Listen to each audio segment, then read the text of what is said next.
இன்றைக்கி பரணி காவடிங்க. பரணி காவடிக்கு நம்ம வீட்டில் என்னென்ன சமையல் பார்த்துக்கலாங்களா?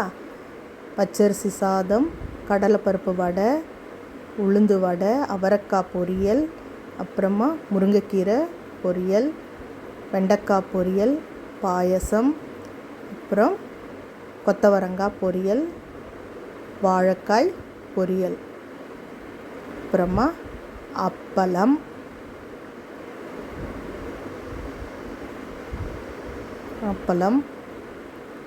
கூட கத்திரிக்காய் முருங்கைக்காய் போட்டு சாம்பார், அப்புறம் ரசம்.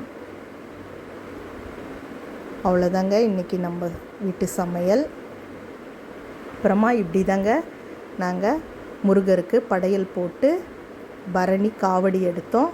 அதுக்கு தான் காவடியெல்லாம் அலங்காரம் பண்ணி வச்சுருக்கோம். பாருங்கள், எங்கள் வீட்டு பூஜை அறையில் இப்படி தான் நாங்கள் முருகருக்கு அலங்காரம் பண்ணி சாமி கும்பிட்டோம்.